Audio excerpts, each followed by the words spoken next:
मंदिर में जो चंदा चोरी की घटना सामने आई, उसके बाद अभी एसआईटी की इन्वेस्टिगेशन चल रही है, मगर कल एक बहुत लंबी मीटिंग रही, काफ़ी लोगों ने अपना इस्तीफा देखो, उस मीटिंग से कुछ निकला नहीं, सिर्फ इस्तीफे से कुछ नहीं होता। कार्रवाई क्या हो, कोई कार्रवाई हो नहीं रही है। वो भी विश्व हिंदू परिषद में बैठे हुए हैं। अब उल्टे और क्या हो रहा है कि जो लोग लगा रहे हैं वो भी सब संघ परिवार से जुड़े, विश्व हिंदू परिषद से जुड़े। तो भाई तुम्हें ऐसा क्या चीज़ है कि तुम मंदिर में सिर्फ अपने लोग लगाना चाहते हो? जब आपने कल मान लिया, गोविंद गिरी जी का बयान है कि ये मंदिर का पूरा कंस्ट्रक्शन जो चंदा आया था उससे हुआ है, तो जनता के पैसे से हुआ, मंदिर बना, जनता के सुप्रीम कोर्ट के आदेश से मंदिर बना और जनता के जो है पैसे से मंदिर खड़ा हुआ है ना, सब बनाया गया वहाँ से। कोई पैसा सरकार ने, अभी हिंदू परिषद ने या संघ ने तो लगाया नहीं। तो फिर तुम अपने लोग क्यों चाहते हो ट्रस्ट में? सारी झगड़ा तो वही है कि तुम अपने चुने चुनाए लोगों को वहाँ लगाना चाहते हो। ये तुम्हारा स्वार्थ क्या है? इसमें तुम्हारा क्या इंटरेस्ट है कि तुम्हारे लोग लगे वहाँ? तुम कहते हो कि साधु संत जो अयोध्या के हैं या बड़े बड़े शंकराचार्य जो हैं या रामानुजा संप्रदाय के जो संत हैं, उन सबको लोग ट्रस्ट चलाएंगे, जिनको पता है पूजा कैसे होती है, जिनको पता है कि मंदिर कैसे चलना चाहिए। तो उनको क्यों नहीं लाते हो? वो क्या प्रॉब्लम है तुम्हें? तुम अपने आदमी क्यों बिठाना चाहते? वहीं से जनता के दिमाग में शक घुसता है कि अपने आदमी क्यों घुसड़ते हैं। कोई पब्लिक सेक्टर में काम करता था संघ का आदमी, उसको लाके लगा दे रहे हैं। कोई नालकों में काम करता है, उन सब के खिलाफ वहाँ केस चल रहे हैं, ऐसा बताया इसमें सोशल मीडिया में जो मैंने देखा। तो तुम उन लोगों को क्यों लगा रहे हो? इसी से तुम्हारे ऊपर उंगली उठती है कि तुम्हारा क्या स्वार्थ है इसके पीछे कि तुम अपने आदमी वहाँ घुसाना चाहते हो। ये सबसे बड़ा सवाल है। तो इस ट्रस्ट में जो है इनके लोग बिल्कुल नहीं लगने चाहिए। जनता के पैसे से ट्रस्ट बना है, इसलिए जो है इसमें जो है सबसे पहले तो जो साधु संत शंकराचार्य उनका ट्रस्ट बने, वो इसको देखें। एक नंबर एक मांग। दूसरी मांग ये है कि उन लोगों को बाकायदा ये जो है छोटे छोटे लोगों को नीचे पकड़ के काम नहीं चलने वाला। जिसमें जब इतनी बड़ी रकम चोरी हुई, इतने बड़े आभूषण सब चोरी हुए हैं, क्योंकि कल उन्होंने जो प्रदर्शनी 2-3 चीज़ें रख दी गई हैं, तो बाकी तो यहाँ तो हजारों लोगों ने, मतलब हजारों चीज़ें चढ़ी हैं, गहने लोगों ने। दक्षिण भारत की महिलाएं तो सब कुछ उसमें डाल देती थी, वो सब कहाँ है?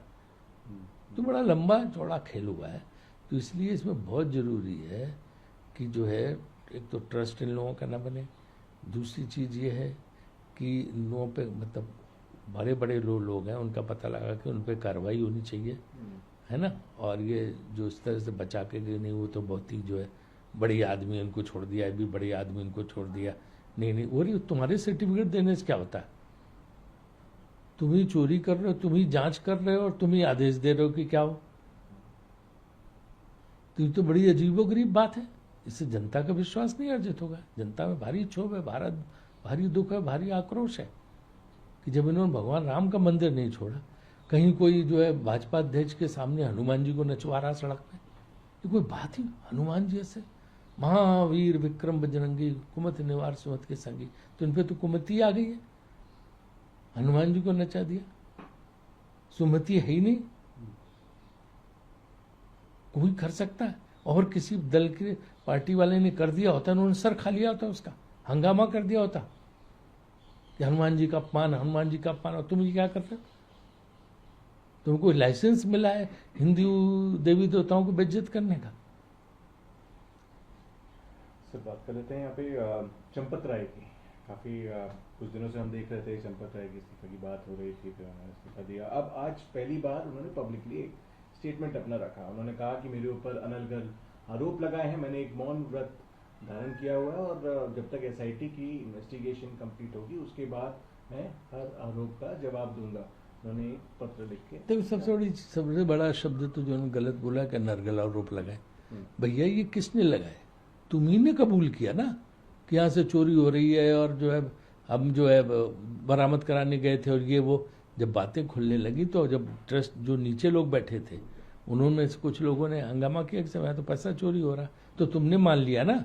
शुरुआत तो वहां से हुई, कोई पॉलिटिकल पार्टी, सब चुप बैठे थे।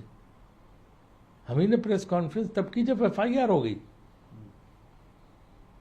एसआईटी बनने भी प्रेस कॉन्फ्रेंस कांग्रेस पार्टी ने नहीं की। जब आपने एफआईआर की तो मान लिया कि वहां पे भारी गड़बड़ हुआ, तब जाके पॉलिटिकल पार्टीज ने शुरू किया। तो जब आप स्वयं मान रहे हो तो अनर्गल आरोप कौन लगा रहा है? अनर्गल तो शुरुआत तो आप ही के यहाँ से हुई ना।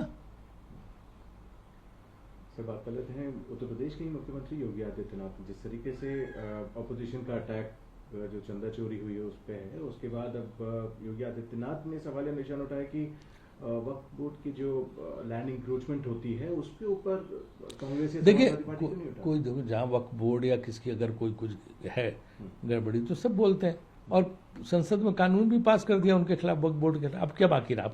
सरकार ने वक्फ बोर्ड के खिलाफ कानून भी पास कर दिया, अब यहाँ कुछ पास कराओ ना। जो मंदिर में आप गड़बड़ी कर रहे थे वहां तो वक्फ बोर्ड पे, तो ये तो ध्यान भटकाने की चीज है वक्फ बोर्ड, ये सब वक्फ बोर्ड पे तो कानून पास हो गया, सरकार के कंट्रोल में ज्यादातर चीजें आ गई, डीएम के कंट्रोल में आ गई। तो फिर अब क्या बात, अब अगर होता है तो आपकी गलती है, आपके डीएम की गलती है। वो ये भी कह रहे हैं कि अयोध्या का जो विकास हो रहा है, अयोध्या का जो सौंदर्यीकरण है, ये विपक्ष को देखा नहीं जा रहा कांग्रेस। विपक्ष अयोध्या का सुंदरीकरण, अयोध्या के ये सब चाहते हैं। हमने तो कहा था भव्य मंदिर निर्माण हो सुप्रीम कोर्ट के फैसले के बाद, वही तो लाइन थी। और अभी जो है अखिलेश जी ने भी कहा कि हम ऐसी सुंदर अयोध्या बनाएंगे कि आप सोच भी नहीं सकते, सियाराम नगरी बना देंगे। तो वो तो सब विकास करेंगे, उसमें क्या है।